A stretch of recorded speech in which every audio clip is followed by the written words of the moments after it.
Hello everyone, আসসালামু আলাইকুম। New একটা ভিডিও দেখার জন্য আপনাদেরকে ওয়েলকাম জানাচ্ছি। আজকে আপনাদেরকে তৈরি করে দেখাবো খুবই সুস্বাদু ওটসের রুটি। এটা একটা হেলদি ফুড। আপনারা যারা ওয়েট লস করতে চাচ্ছেন, তো আপনারা ডায়েটে এই রেসিপিটা রাখতে পারেন। কিভাবে ওটস রুটি আপনারা সংরক্ষণ করে রাখতে পারবেন সেটাও বলে দিব একই ভিডিওতে। তো চলুন আর দেরি না করে দেখে আসি কীভাবে আমি ওটসের রুটি তৈরি করেছি। প্রথমে আমি এখানে ওটস নিয়ে নিয়েছি। আপনারা যে কোনো টাইপের ওটস নিতে পারবেন। তো এগুলোকে এখন আমি একটা পাত্রের মধ্যে নিয়ে নিচ্ছি। এগুলাকে হালকা একটু টেলে নিতে হবে। অতিরিক্ত আবার টালা যাবে না, হালকা একটু টেলে নিলেই হবে। তাহলে এগুলো আমার পাউডার করতে ইজি হবে আর কি। আর ওটসের গুণাগুণ বলে তো শেষ করা যাবে না, অনেক গুণাগুণ। ওটসের মধ্যে ফাইবার থাকে, প্রোটিন থাকে। তো যেটা আমাদের কোলেস্টেরল কমে, ওজন নিয়ন্ত্রণ করে। আর ডায়েটে এটা কিন্তু বেস্ট একটা খাবার হবে ওটসের রুটি। তো কিছুক্ষণ পর আমার কিন্তু এগুলা ভেজে নেওয়া হয়ে গিয়েছে। এখন এগুলোকে আমি ব্লেন্ড করে নিব। তো এজন্য আমি একটা হ্যান্ড ব্লেন্ডার দিয়ে ব্লেন্ড করে নিচ্ছি। আপনাদের কাছে যে টাইপের ব্লেন্ডার থাকবে সেগুলো দিয়ে ব্লেন্ড করে নিতে পারবেন। আর একটা ওটসের রুটিতে প্রায় ৭০ থেকে ৯০ ক্যালোরির মধ্যে থাকে, এর বেশি আসলে ক্যালোরি হয় না। আর করবে যে আপনি রুটিগুলা কি দিয়ে বানাচ্ছেন, আপনি কি অয়েল ইউজ করতেছেন নাকি ঘি কিংবা বাটার ইউজ করতেছেন রুটিগুলা বানানোর ক্ষেত্রে। তো সেটার উপর নির্ভর করে আপনার কিন্তু ক্যালোরি কম বেশি হতে পারে। তবে এটা খুবই হেলদি একটা খাবার। তো এই যে আমি এগুলাকে গুঁড়া করে নিচ্ছি। তো কিছু ওটস আমি ব্লেন্ড করে নিয়েছি। এখন এগুলাকে চেলে নিতে হবে ছাঁকনি দিয়ে। তো দেখতেই পাচ্ছেন এভাবে আমি করে নিচ্ছি। যদি ছাঁকনি দিয়ে ছেঁকে নেন তাহলে আপনার ওটসের যেই গুঁড়িটা হবে, পাউডারটা হবে, ওইটা খুব সুন্দরভাবে হবে। তো অবশ্যই এগুলাকে ছেঁকে নেওয়ার ট্রাই করবেন। আর আপনারা কিন্তু ছাঁকা ছাড়াও বানাতে পারেন। তো আমি ছেঁকে নিই, তাহলে রুটিগুলা খুব সুন্দর হয়। আর খুব সুন্দরভাবে কিন্তু রুটিগুলা ফুলেও। তো এই যে আমার এগুলা করা হয়েছে খুবই সুন্দরভাবে, কিন্তু পাউডারটা হয়ে গিয়েছে ওটসের। তো এভাবে করে আমি সবগুলাকে ছেঁকে নিব। আর ওটস কিন্তু ডায়াবেটিসের রোগীদের জন্য কিন্তু ভালো একটা খাবার। ডায়াবেটিসও কিন্তু নিয়ন্ত্রণ করে ওটস। তো সেক্ষেত্রে আমি বলব আপনারা সবসময় একঘেয়েমি ওটস খেতে দেখবেন যে ভালো লাগে না। সবসময় মিল্ক দিয়ে খাওয়া কিংবা অন্যভাবে খাওয়া। তো এর চাইতে আমার কাছে বেস্ট যেটা মনে হয়েছে সেটা রুটি। রুটিটা আসলে আমরা সবাই কম বেশি পছন্দ করি। সেজন্য আমি বলব যে আপনারা একবার হলেও ট্রাই করে দেখবেন, এটা খেতে খুবই মজা। তো এই যে আমার কিন্তু ওটসের পাউডার গুঁড়ি করে নেওয়া শেষ। এখন চলে আসলাম আমি আটা তৈরি করতে। প্রথমে চুলাতে আমি পরিমাণ মতো পানি বসিয়ে দিয়েছি। এরপর দিয়ে দিলাম পরিমাণ মতো লবণ। তো এরপর আমি এর মধ্যে দিয়ে দিব ঘি। আপনারা চাইলে তেলও ইউজ করতে পারেন। তবে সেটা বললাম না যে আপনাদের জন্য ততটুকু হেলদি হবে না। যেহেতু ওয়েট লসের জন্য করতেছি, এজন্য অবশ্যই ঘি দেওয়ার ট্রাই করবেন। আমি এখানে 1.5 চামচ ঘি ইউজ করেছি, তাতে আমার হয়ে গিয়েছে। এখন আবার একটু নেড়েচেড়ে দিচ্ছি আর এটার মধ্যে কিন্তু বলক চলে এসেছে, দেখতেই পাচ্ছেন। এখন আমি ওটস দিয়ে দিব। তো এখন আমি ওটসের যে গুঁড়িটা তৈরি করে রেখেছিলাম সেগুলা দিয়ে দিচ্ছি। তো একসাথে না দিয়ে আমি অল্প অল্প করে দিয়ে তারপর মিশিয়ে নিব যতটুকু প্রয়োজন হবে। আমি দিয়ে খুব সুন্দর একটা আটা তৈরি করে নিব। তো আমি আবারও দিয়ে দিলাম। সেমভাবে আবারও আমি এটাকে মিশিয়ে নিব। আর আটা তৈরি করা সবাই জানে, এটা আসলে কঠিন কোনো কিছুই না।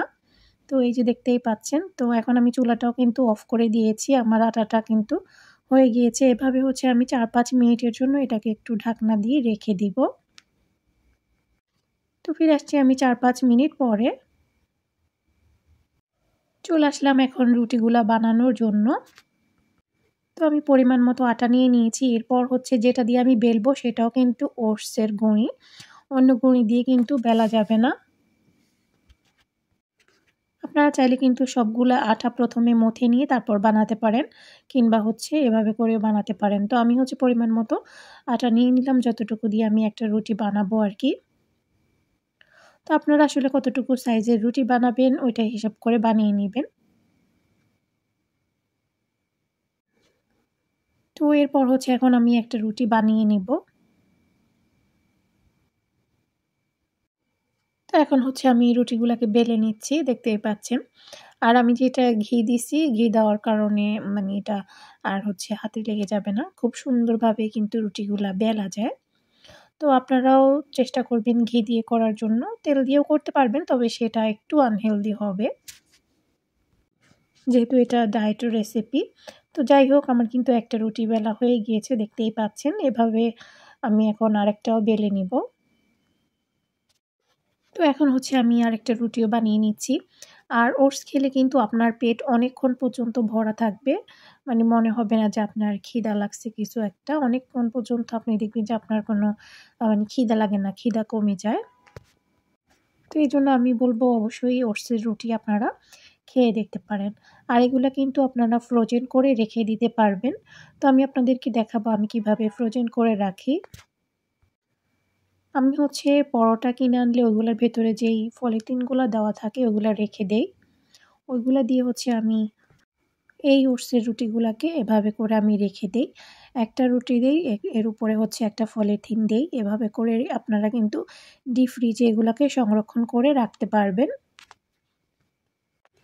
চলে আসলাম রুটিগুলাকে ছেঁকে নেওয়ার জন্য। এজন্য চুলাতে হচ্ছে আমি একটা ফ্রাই প্যান বসিয়ে দিয়েছি।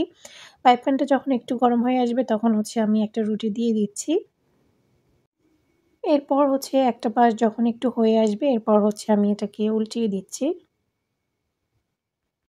আর এই পাশটা পুরোপুরি হওয়ার পরেই হচ্ছে আমি এটাকে আবার উল্টিয়ে দিব। আর তাহলে কিন্তু আপনার রুটিগুলা খুব সুন্দরভাবে ফুলে উঠবে। অবশ্যই রুটি মানে ভাজার সময় এভাবে করে দেখবেন। তো ওই পাশটা যখন হয়ে গিয়েছে এখন হচ্ছে আমি এটাকে উল্টিয়ে দিব। আর আপনারা যখন ফ্রোজেন করে রাখবেন, ফ্রোজেন করার পরেও যখন আপনারা রুটিগুলো ভাজবেন, জাস্ট হচ্ছে ডিপ ফ্রিজ থেকে বের করে সাথে সাথেই চুলাতে দিয়ে দিবেন। এটাকে আগে থেকে বের করে রাখতে যাবেন না, তাহলে হচ্ছে আপনি যখন এটা মানে ভাজতে যাবেন, কাগজ থেকে খুলতে যাবেন তখন লেগে যাবে। আর সরাসরি বের করে আপনি ফ্রাই প্যানে দিয়ে দিলে কিছুই হবে না। তো একটা রুটি কিন্তু আমার হয়ে গিয়েছে ভাজা। আর দেখতেই পাচ্ছেন এখন হচ্ছে আমি এটাকে উঠিয়ে নিব। এরপর হচ্ছে আমি আরেকটা রুটিও দিয়ে দিলাম এখন ভাজার জন্য। তো সেমভাবে হচ্ছে আমি সবগুলা রুটি ভেজে নিব। আর যেভাবে বলেছিলাম ওইভাবে যদি রুটি আপনারা ছেঁকে নেন তাহলে হচ্ছে আপনাদের সবগুলাই রুটি কিন্তু খুব সুন্দরভাবে ফুলে উঠবে। আর যারা ডায়েট করছেন না তারাও কিন্তু এই রুটিগুলা বানিয়ে খেতে পারেন।